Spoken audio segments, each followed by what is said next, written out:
হরে কৃষ্ণ, রাধে রাধে। কেমন আছেন সবাই? আশা করছি ঈশ্বরের অসীম কৃপায় আপনারা সবাই খুব খুব খুব ভালো আছেন, সুস্থ আছেন, সুন্দর আছেন, নিরোগ আছেন, শান্তিতে আছেন এবং খুব হাসি খুশি আছেন। যারা ভিডিওতে দেখছেন, যারা আমার আশেপাশে আছেন, যারা ভিডিও দেখছেন না বা আশেপাশে নেই বা আমি তাদের চিনি না বা দেখিনি কখনো, তাদের জন্য ভগবানের কাছে প্রার্থনা করছি তারা যেন খুব ভালো থাকেন, সুস্থ থাকেন, সুন্দর থাকেন, শান্তিতে থাকেন এবং সব সময় যেন হাসি খুশি থাকেন।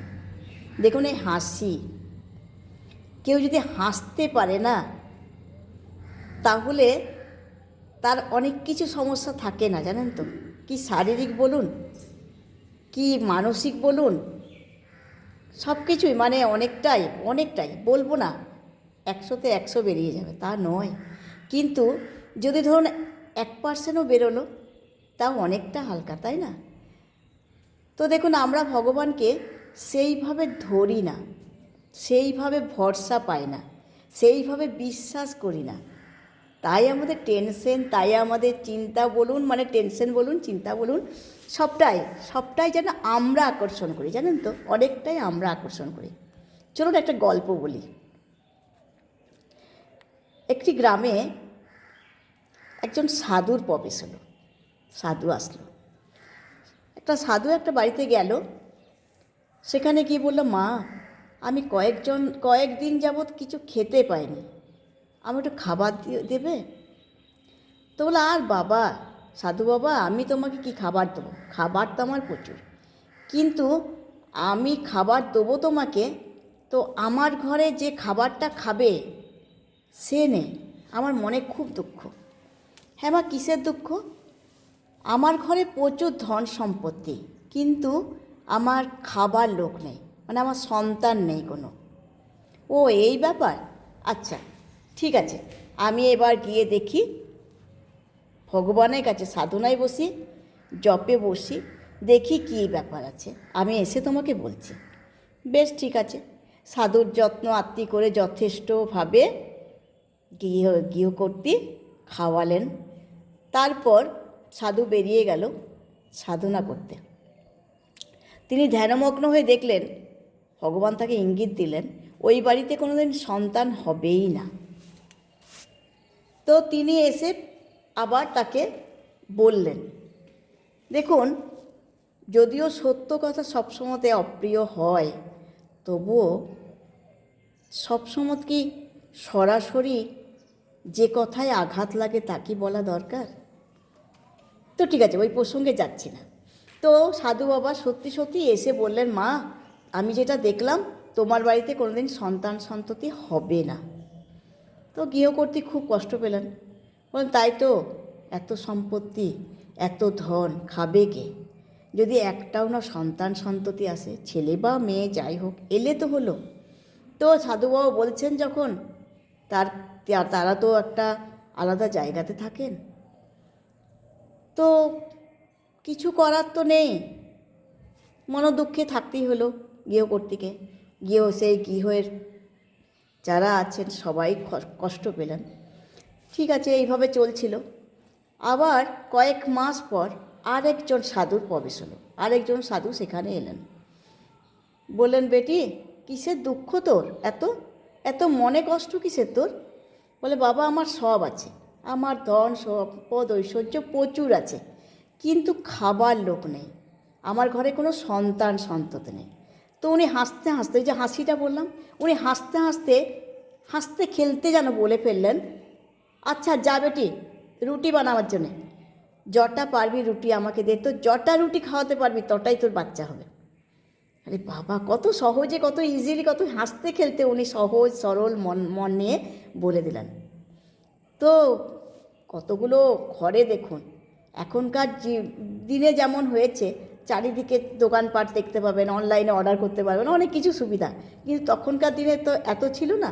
তো যাই হোক, সেই গ্রামের সেই বাড়িতে যতটা আটা ছিল ততটা দিয়েই গৃহকর্ত্রী সঙ্গে সঙ্গে রুটি বানালেন 7টা। 7টা রুটি তিনি বানিয়ে দিলেন। তো 7টা রুটি সাধু বাবা খেলেন। খাওয়ার পরে বললেন, যা, তোর 7টা সন্তান হবে। তো যথারীতি মা গর্ভবতী হলেন এবং সত্যি সত্যি 7টা তার বাচ্চা হলো। দিন যায়, বছর যায়, বছর 2 পর সেই সাধু বাবা, যে সাধু বাবা এসে বলেছিলেন ওর ঘরে নাকি কোনো সন্তান সন্ততি হবে না, সেই সাধু বাবা সেই রাস্তা দিয়ে পেরিয়ে যেতে যেতে সেই ঘরে ঢুকেছে। এই এত বাচ্চার কোলাহল কোথা থেকে আসছে? এই ঘরে তো বাচ্চা হওয়ার কথা নয়। তো ডাকলো, মা আমাকে দুটি খেতে দে মা, খিদে পেয়েছে, কদিন ধরে খায়নি। তো গৃহকর্ত্রী বেরিয়ে এসে বললেন, বাবা আপনি তো বলে গেছিলেন আমার ঘরে কোনো সন্তান সন্ততি হবে না, কিন্তু দেখুন আমার ঘরে তো 7টা বাচ্চা হয়েছে। আরেকজন আপনার মতনই এসেছিলেন, তো উনি বলে গেছিলেন যে যটা রুটি আমি খাওয়াতে পারবো তটাই নাকি আমার ঘরে বাচ্চা হবে। তো আমি মাত্র 7টা রুটি খাওয়াতে পেরেছিলাম, তা আমার বাড়িতে 7টা বাচ্চা হয়েছে। সাধু বাবা ভাবছে যে আমি তো ভগবান ছাড়া থাকি না, আমি তো তাকে ভজনা করতেই থাকি, তাহলে আমার চাইতেও বড় ভক্ত কে আছে? সে ভগবান তাকে এই ইঙ্গিতটা দিল, আমাকে দিল না। দেখতে হচ্ছে। ভগবানের কাছে গেল, আবার ফিরে গেল, আচ্ছা ঠিক আছে মা, ভালো হয়েছে, সুখে থাক, বেঁচে থাক সবাই মিলে।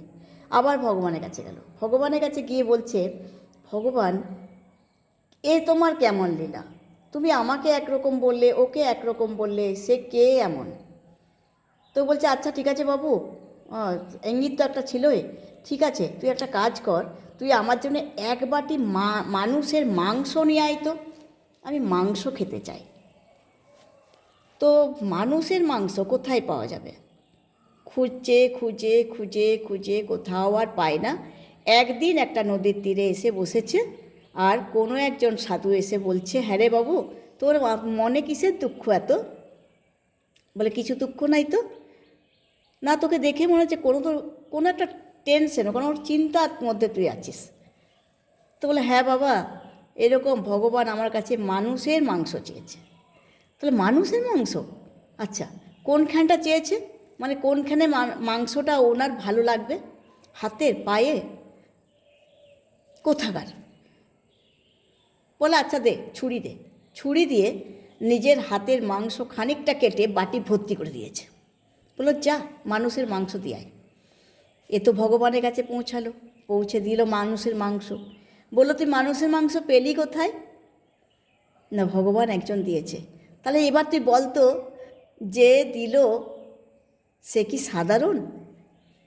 হাসতে খেলতে যে ভগবানকে সব কিছু উজাড় করে দিতে পারে, তা তার মুখের কথার দাম আমি রাখবো না? এই সাধুবাবু বুঝলেন ভক্তিতে তার ঘাটতি আছে, তিনি ভগবানকে সম্পূর্ণভাবে দিতে পারেননি। এদিকে সেই সাধু বাবার হাতের কাটা বলুন, মাংস ক্ষয় বলুন, কোথাও কিন্তু কিছু নেই, সব মেরামত হয়ে গেছে সঙ্গে সঙ্গে। তো ভগবান পরীক্ষা করলেন, কে ভক্ত, কে আমাকে সব কিছু দিতে পারে, কে ভগবানকে আপন ভাবতে পারে, তার কাছেই তো ভগবান থাকবে, তার কথাই তো ভগবান রাখবে। তো আমরা সবাই পারি না ভাই। এখন বলুন তো সবাই, হরে কৃষ্ণ কৃষ্ণ কৃষ্ণ হরে হরে, হরে রাম রাম রাম হরে হরে। রাধে রাধে।